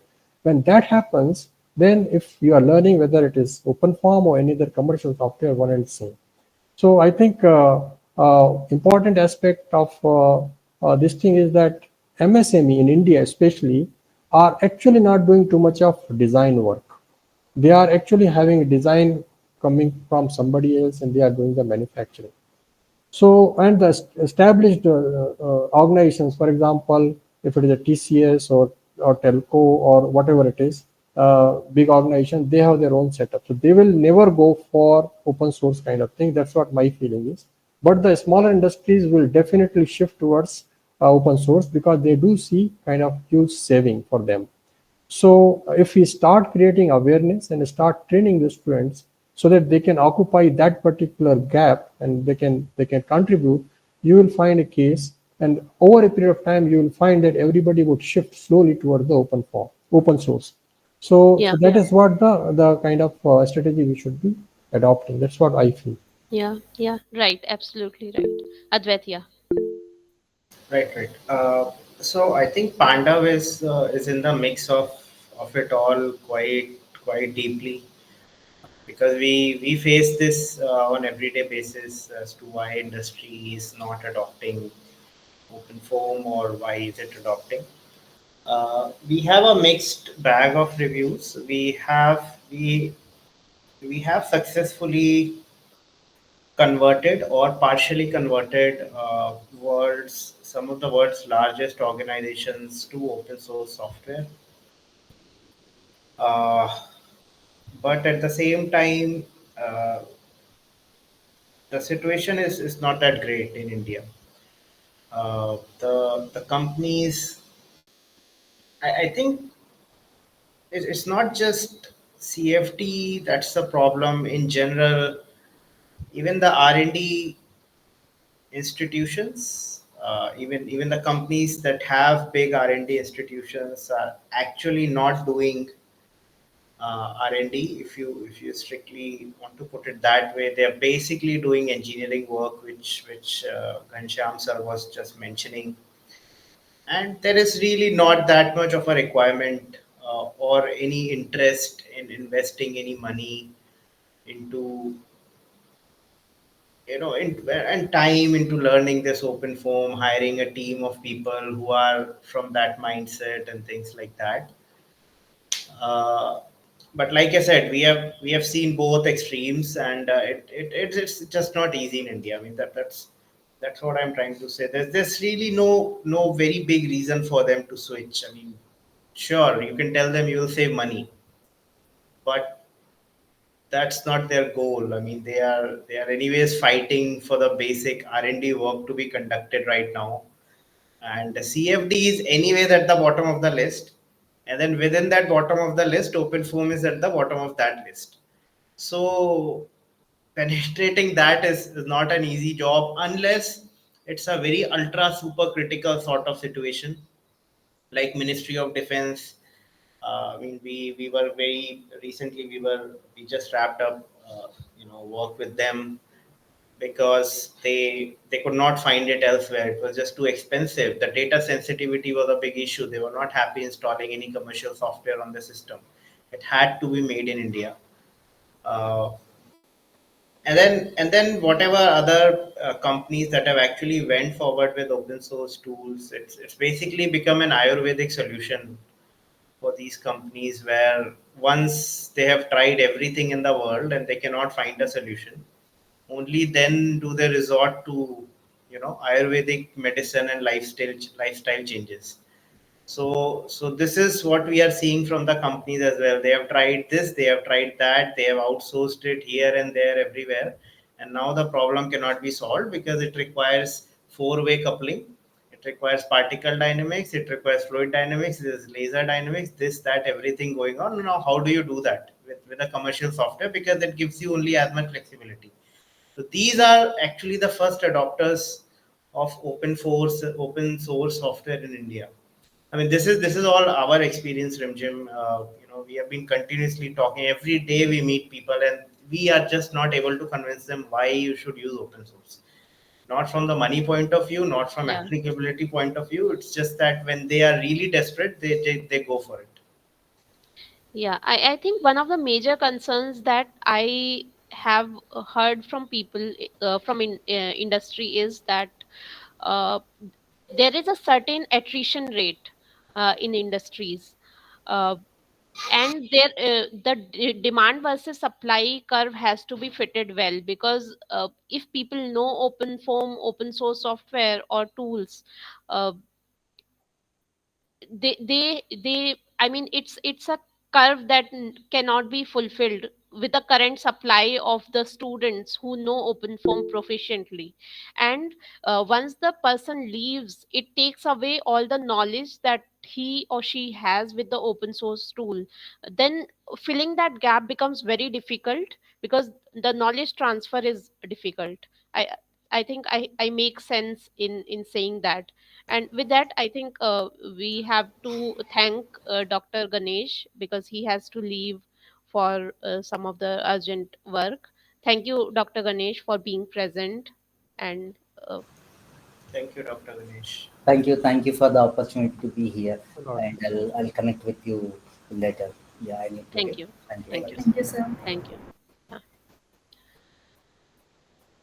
Yeah, so any comment on that? Yeah, Advait, please go ahead. One more thing I wanted to add, we because we get a lot of applications, we are ourselves always hiring.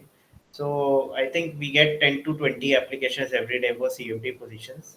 And I'm sorry to report this, but the open form applications are rare. I mean, we literally, the selection criteria is very simple in our company. We have written a simple algorithm that puts all the applications with open form word in it in one folder and all the other applications in the other folder. And that folder containing open form word in their resumes is very small. I mean, it's barely any applications there.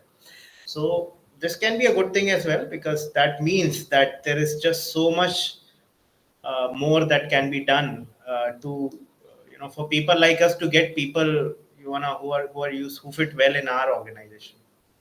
And CFD developer roles, they are basically overqualified. If you have done PhD in open form in open source and you have done really well, honestly, I tell these people, if you want to stay in academia, it's good. You can continue and proliferate open form and open source in India. If you're looking for a job with this background, you're not going to find it. Please look elsewhere, because the companies are not hiring people like that. So that's the situation we are facing as well. Yeah, there are certain organizations who are developing graphical user interface for open source, exactly the replica of uh, graphical user interface for the solvers of open source tools. What do you say about that? Each one of you, I would like to hear it from you, starting from Chandan sir, yeah, or Ghanshyam sir, please. Yeah, I think this aspect of having GUI is going to definitely help everyone, and in fact, it will actually change the mindset. And on the top of that one, what you mentioned, that the skill set, if somebody develops an open form and if they want to switch over, it becomes a problem for the organization and even problem for the person who has learned that one, because not much of applications are there in the field. This appears to be a kind of India-centric problem. If somebody wants to go abroad and do anything related to open form, there are a lot of things available. And there was Indian Science Congress meeting, I think 5 6 years back in somewhere in Karnataka. I forgot. I think in Bangalore or Mysore. And then someone has mentioned that if you want to make in India, invent in India. That is not happening. And because of that, this entire culture of not developing technology is very much there. And if that is the case, then why do we need any tool? And if there is no need of tool, then why to learn anything of this kind? So what you are mentioning, Advait, is very much correct. And this kind of lack of interest or lack of intention is something which is definitely killing the scientific community. Of course, there are challenges, there are scope which is very much prevalent in this particular case. But when it comes to finance, and if you say that, okay, I'm going to go and use the open source software, the purchase committee would say that what is in it for me.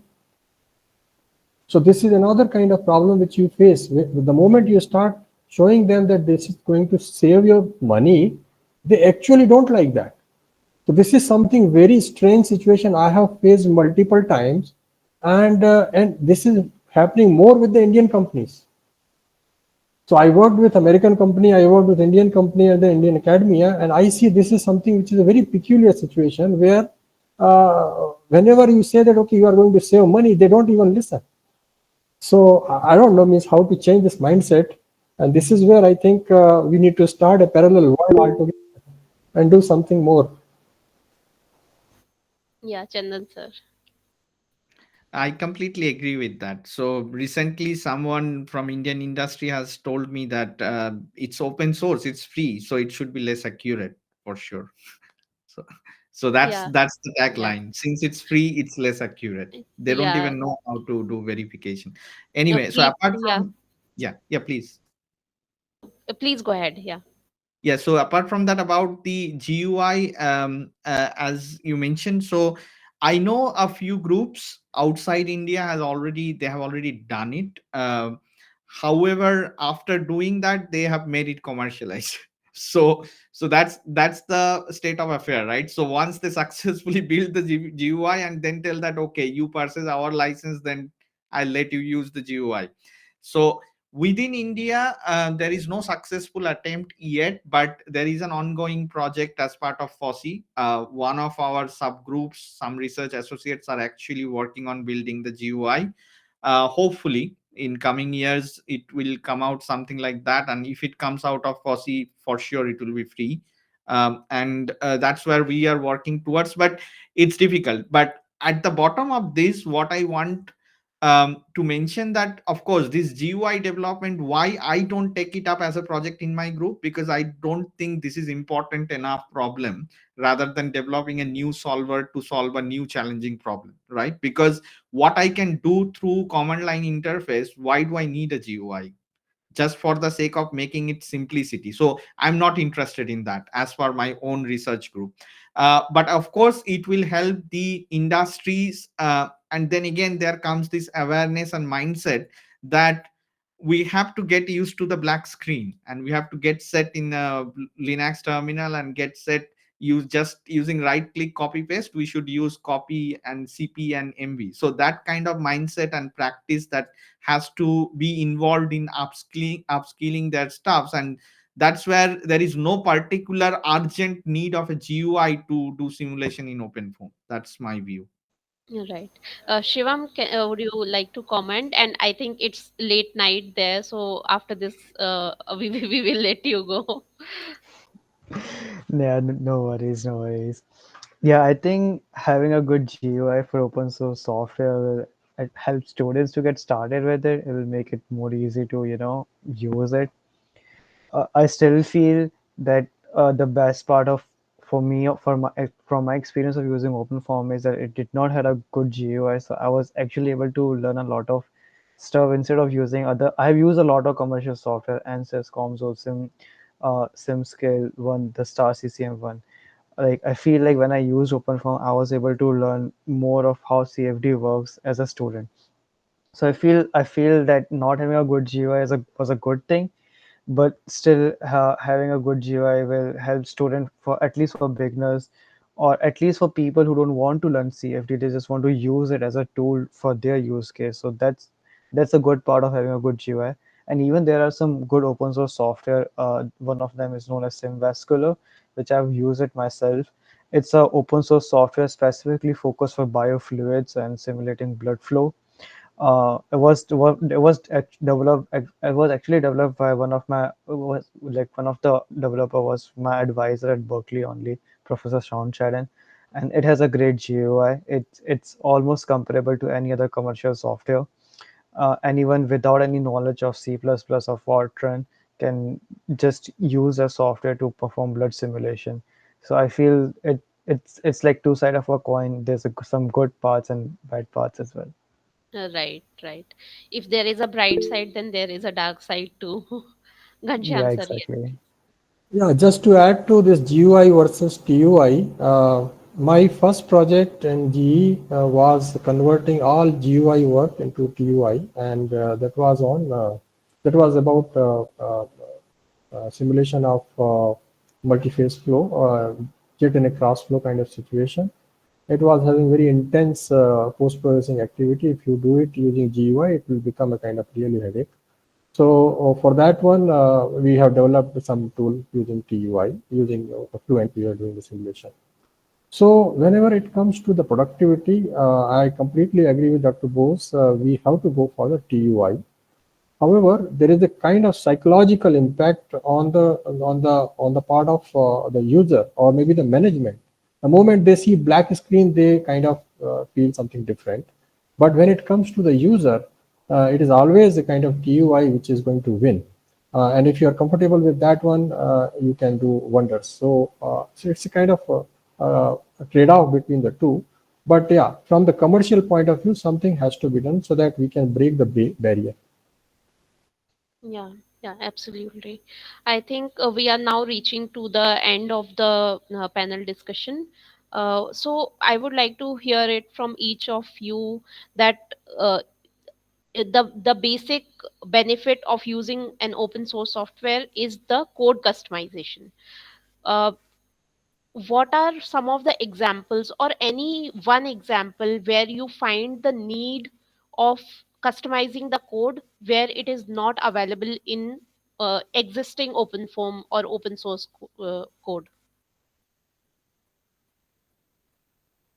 So I can start with the example that kind of I gave a brief overview. So if you take up any multi-physics problem which needs a coupling between multiple different aspects, right? So for example, we are interested to work on a flow energy harvesting. So harvest energy from the vortex induced vibration or galloping of tires in very much huge turbulent flow field. So we need to actually have the accurate flow solver. We need to have the structural solver to predict the response, which should be coupled with the fluid in a two-way manner. And then we need to also have a, let's say, a voltage equation, or to predict how much actually we can get out as an electrical power, how much conversion from mechanical energy to the electrical energy happens. So this kind of multi-physics problem have multiple different solver has to be coupled together, which is standalone open form presently cannot do very well. So there are examples of doing, like for example, solids for foam developed by my colleague Philip Cardiff in UCD. So it can do fluid structure interaction. There are pockets of development there, but ultimately there has to be a robust coupling platform to couple open the multiple different open source softwares together to solve a more challenging problem. So that is one example I can just Sure. easily think of. Thank you. Uh, Ghanshyam sir, any example that you Yeah, can actually, mention? if you look at condensation and boiling, that is yet another area. And of course, some work has already been done, and I do see solvers available. But some more customization, if it is possible, that would help the community. So that is yet another area. And of course, conjugate heat transfer will always remain a kind of area where a lot of things has to be done. Yeah, So, definitely. so these are the two things where I feel one can think of. Yeah, Advait. Right, right. I mean, this customization is at the core of our work. In fact, we have resolved a lot of points that have been discussed in the panel. We have a proper GUI with proper underlying solvers thoroughly customized for the purpose of additive manufacturing. So we are actually doing four-phase, multi-phase phase change simulations using AM Prava software, which also has lights, again customized lights coupled to it with Lagrangian particle tracking for the laser, and all this is happening through a very nice GUI that looks that is like any other commercial software. And the ministry has just bought the software as well. So I mean, yeah, we actually do it day and night. And I mean, much of our development work is not writing equations from scratch, but actually adding equations. For example, some sort of Marangoni convection or surface tension terms are missing in the multi-phase solvers of open foam. The way they are doing, selection for time steps, that I mean, these are some of the things that we work quite regularly, and we have added, and we have seen significant improvements with this new addition of physics to the solvers. So yeah, I mean, we Rim Jim do it every day. You know it. That's what our team Yeah, does. So. yeah, thank you. Shivam, just yeah, Chandan sir, you are on mute.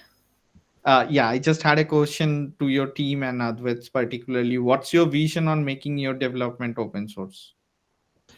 We won't be able to make it open source completely. We are very happy in teaching whatever we can what is already available, but unfortunately, because a lot of investment has gone into this in making these new developments, and like Ghanshyam sir said, when we took this to some of the industries in its rawest form, they raised questions. But now we make it all very nice. We also added some colorful fluid dynamics with computational fluid dynamics. It's actually selling better.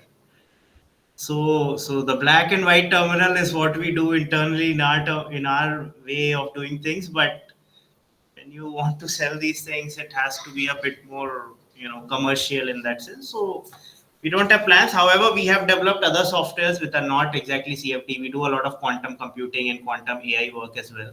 So those softwares we have made completely open source. We have put a nice GUI on those software as well, and that's open source to use for free. But this sector, because now we have invested so much, it's just impossible for us to not get the money back. Yeah. Sure. Thank you. Yeah, Shivam, any last comment? Yeah, I think as we're talking about, so I think like example that I have for customization from my experience is regarding the like blood flow simulations. They are like one of the most complex application of CFD that I think of, because like blood flow simulation can go like it can go as complex as you want, as realistic as you want it to be. Like they require you can have different kind of viscosity model to measure like viscosity of blood flowing in small arteries, large arteries. They tend to have like complex boundary condition as well. All of these customization I think can be implemented in open source software as compared to any other available, because although I have used some commercial software as well, and they all had some limitation in some of the other aspect.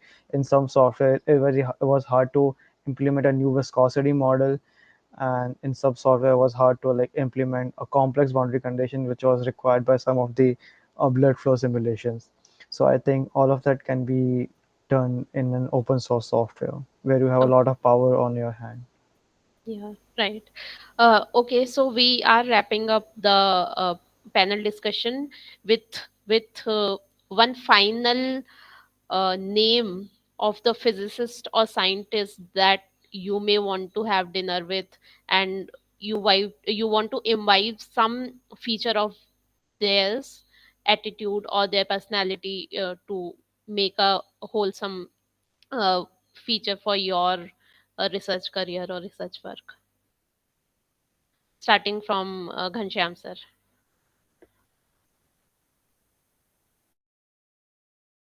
You are on mute, sir.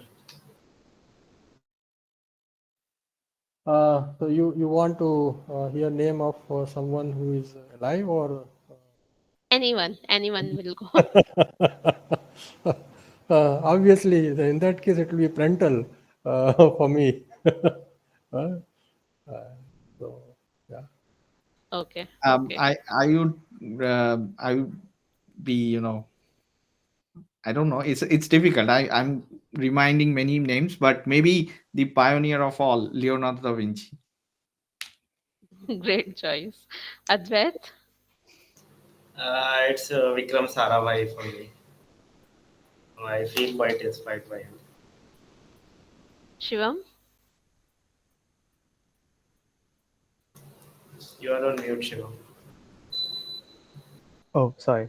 I think on top of my mind, I think it will be Steve Boron. He's a professor at University of Washington. I'm really inspired by his work. So yeah. Okay. So with that What thought, about you? What about you, Rinju?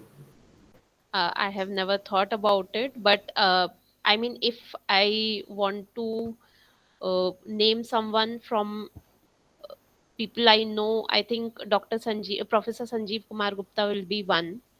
Uh, I think he has done some inspiring work that I have seen, and population valence modeling is considered to be one of the toughest uh, in CFD modeling, and I mean those concepts are really uh, uh, they kind of inspire me to pursue the field.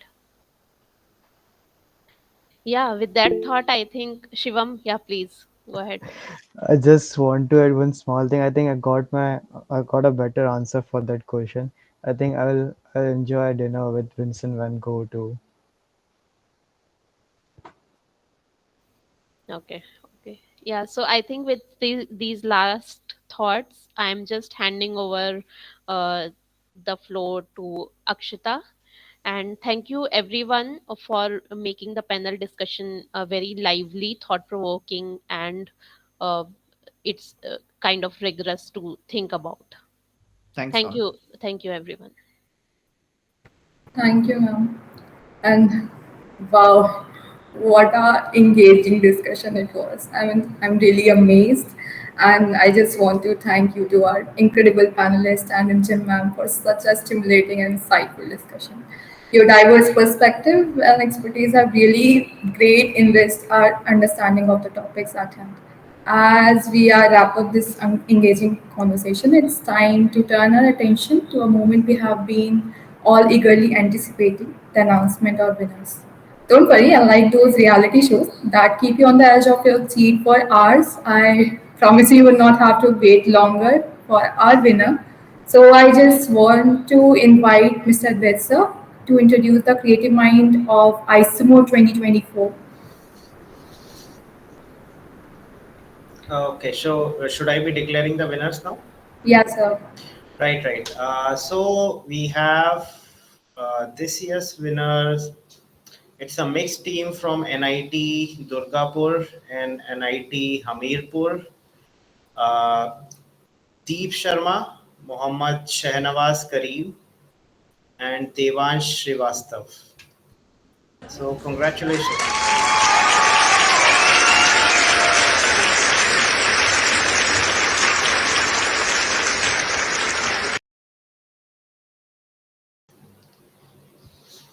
Okay.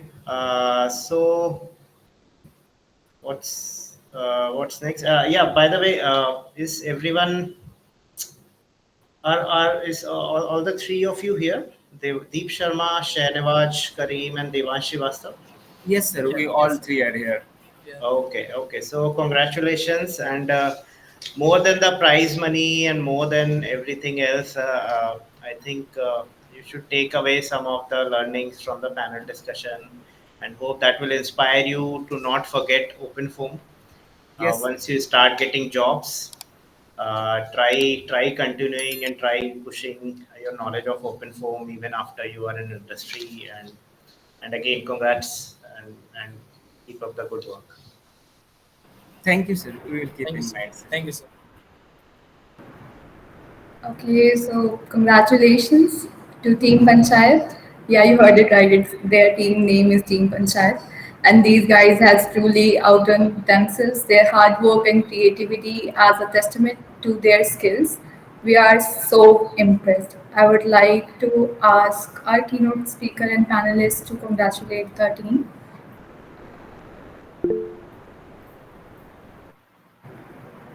Yes. Yeah, I just wanted to ask, may I know the project or problem that they simulated? Rimchim, you want to talk Yeah, about it or yeah, okay? yeah. They did the non-spherical particle distribution. Uh,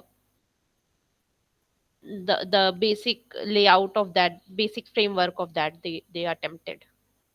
Okay, thank you. Oh, so I remember this. So sorry, I was not able to see go through your. Now I remember. So what these guys did, they actually wrote a Python code rather than using any other commercial code they or any open source code for that matter. They actually tried capturing the collision dynamics between particles, and they wrote their own Python code, which is even better than using open source code, at least in our eyes. So that's the reason that we thought that this year a team deserves to win this competition. Yes, yes, Shanawaz, please. Sir, I would like to add something. Sir, actually, the during the particle dynamics, we use actually a LAMPS. LAMPS is an open source particle dynamic tool. And what happened that since we were already, we came to know about the event just 1 week before the deadline. So what happens is that we learned the lamps at that time, and for some use cases we successfully able to achieve the result in lamps. But some issue with Windows subsystem for Linux that we were using instead of Linux distributions. So at the end we did not able to get the final result. We able to mesh that, but did not able to use the solver part. So, sir, that's why what we did, that we thought that we will use a macroscopic level, that where the collision dynamics will be a Newtonian dynamics. So at least that way we can at least have able to submit something which will be useful. And during that period of time, we have learned a lot of things. That's amazing. See, at least our event forced you guys to learn lamps. And I think one problem with WSL might be, and this is just off the top of my head, you might try to use WSL2. I don't know if you were using WSL1. Just try WSL2. It's much more robust, and a lot of these problems, compilation related problems, may not arise there. Yes, sir, we were using the WSL1. Yeah, yeah. So that's okay. Sir, as we are running out of time, I guess it's time to wrap up this incredible virtual event. I want to express my sincere gratitude to all of you. Your participation, insights, and enthusiasm have made the International Simulation Olympiad a resounding success. Last but not least, I encourage our keynote speakers and panelists to share their experience and value of this event with their network by spreading the word. Actually, we can inspire more students and professionals to explore the exciting world of computational simulation and unlock their full potential in it. And also, at last, we are excited to continue this journey of innovation and excellence. Be sure to mark your calendars for ISIMO 2025, where we will come together once more to celebrate new achievements and explore the latest advancements in simulation technology. ISIMO 2025 is more than just an event, it's a platform for global collaboration and innovation. We are committed to making this event accessible to everyone, though minimum registration fees and government tie-ups. So just keep an eye out for updates and announcement as we prepare for another exciting virtual edition of this Olympiad. Join us as we celebrate the latest advancements in simulation technology and inspire the future of innovations. Thank you, Dr. Bose, Dr. Ghansham, Advait sir, Rimchim ma'am, and of course my team Pandav and Team Panchayat for making this event successful. Thank you for all those attendees for keeping the patience throughout the event. I hope you guys enjoyed and filled your minds with the immense knowledge shared there. And until next time, take care and see you at ISMO 2025. Thank you, Thank you, everyone. everyone.